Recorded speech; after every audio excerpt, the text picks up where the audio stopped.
नमस्कार, मैं हूं आपके साथ मीनाक्षी रजत और आप देख रहे हैं विस्फोट। आज हम आपको दुनिया भर में सुलग रहे जंगी मोर्चों की हर अहम हलचल से रूबरू कराने के लिए हाजिर हैं। लेकिन सबसे पहले बात करते हैं उन बड़ी खबरों की जिन पर आज हमारी खास तौर पर नजर रहेगी।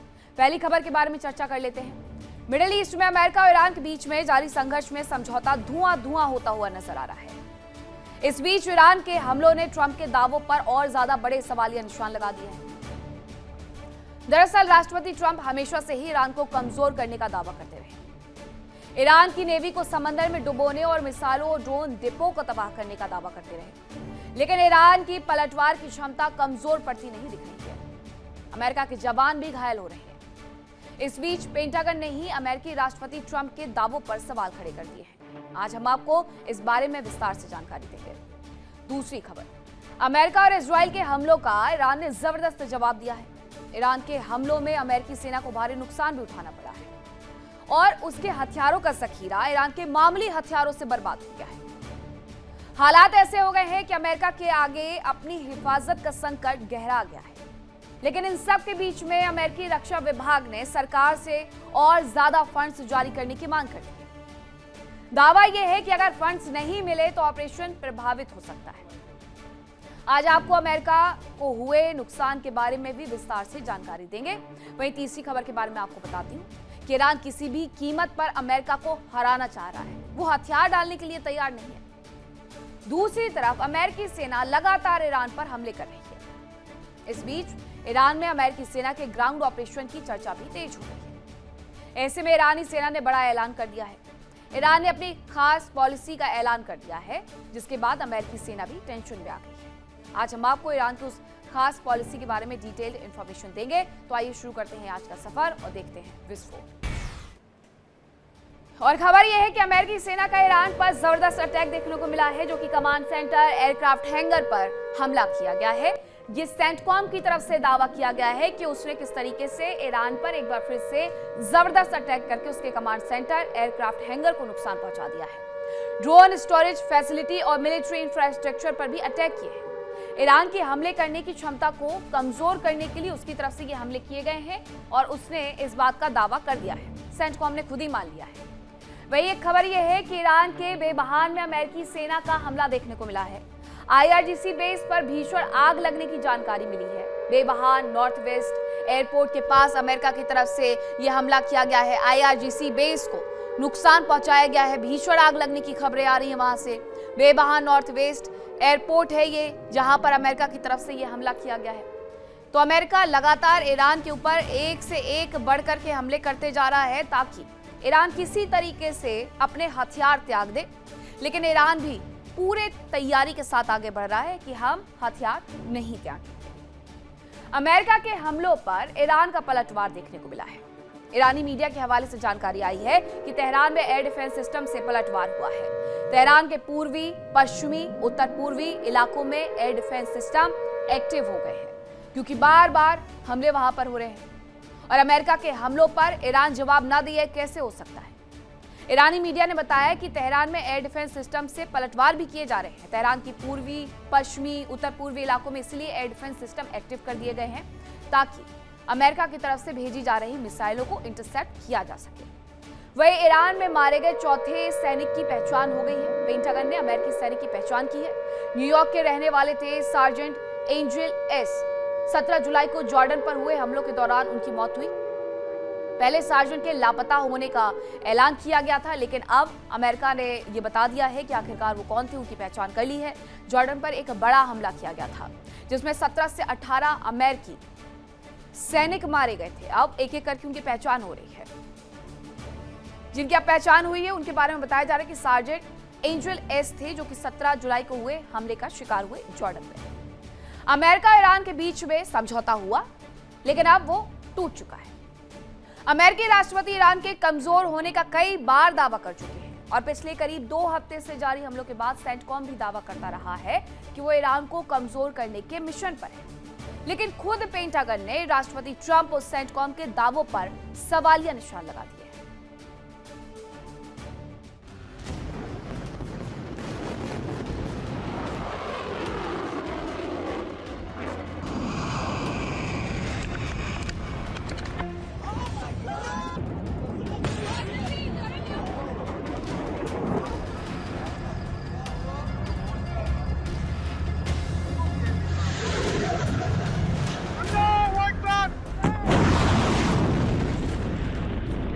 मिडिल ईस्ट में एक बार फिर जंग की आग धधकने लगी है।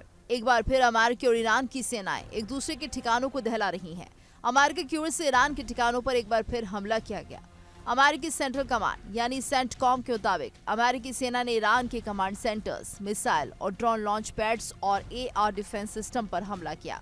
ईरान की सरकारी मीडिया के मुताबिक फार्स, होमोजगान, इलाम, केरमान और सीस्तान बलूचिस्तान प्रांतों में भीषण धमाकों की खबरें सामने आई।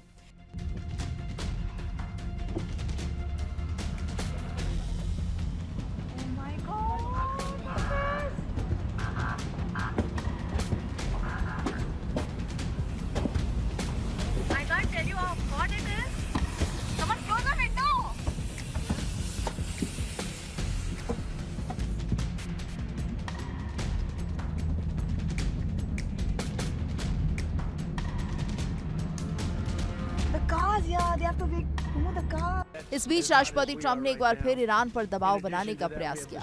ट्रंप ने दावा किया कि अमेरिका जल्द ही ईरान के संदिग्ध परमाणु ठिकाने यानी पिक एक्स माउंटेन पर हमला कर सकता है। ये एक बेहद सुरक्षित अंडरग्राउंड कैंपस माना जाता है। उधर ईरान ने भी चेतावनी दी है कि अगर उसके परमाणु ठिकानों पर हमला हुआ तो इसे युद्ध का विस्तार माना जाएगा।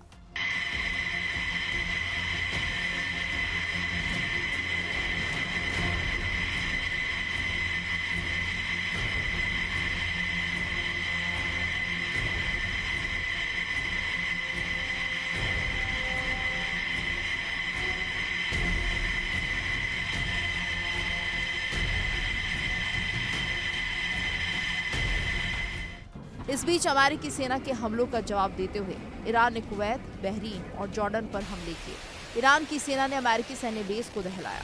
अमेरिका बार बार दावा करता रहा है कि उसने ईरान को बेहद कमजोर कर दिया है। ट्रंप कहते रहे हैं कि अमेरिका ने ईरान की मिसाइल और ड्रोन लॉन्चिंग कैपेसिटी को कम कर दिया है, उनकी नेवी को समंदर में डुबो दिया है। लेकिन ईरान के हमले अमेरिका के दावों को खोखला साबित कर रहे हैं।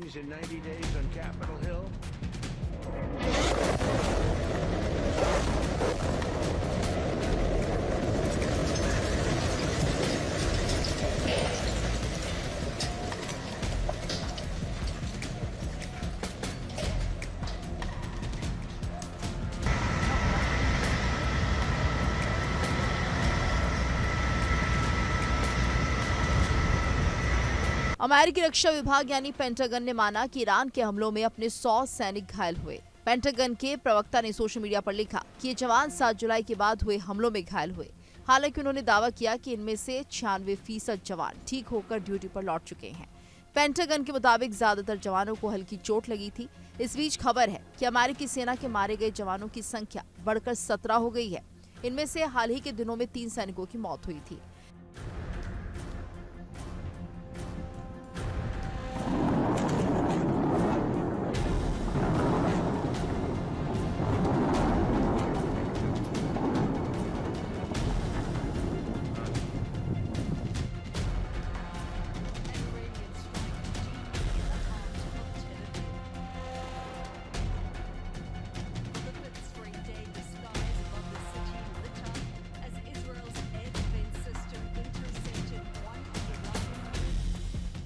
पेंटागन के मुताबिक जॉर्डन में अमेरिकी सैनिकों पर हुए एक ईरानी हमले में 2 सैनिक मारे गए। इनमें से एक जवान फर्स्ट लेफ्टिनेंट टायलर फिनहान थे, जबकि दूसरे सैनिक इसाबेला गोंजालेस थी। पेंटागन की डिफेंस कैजुअलिटी एनालिसिस सिस्टम के आंकड़ों के मुताबिक जंग के दौरान अब तक 427 अमेरिकी सैनिक घायल हो चुके हैं। इस बीच अमेरिकी राष्ट्रपति डोनाल्ड ट्रंप ने एक इंटरव्यू में दावा किया कि अमेरिकी सैनिकों ने देश की सेवा करते हुए सर्वोच्च बलिदान दिया।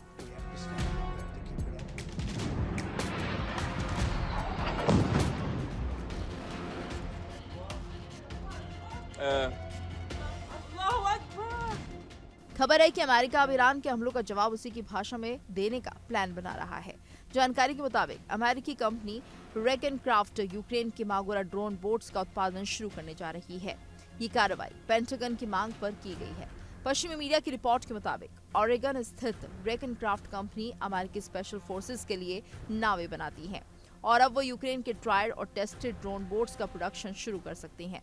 साफ है कि अमेरिका और ईरान के बीच जंग एक बार फिर शुरू हो गई है और इसकी आंच में शांति समझौता चल रहा है। सवाल ये है कि क्या ये जंग किसी तरह शांत होगी?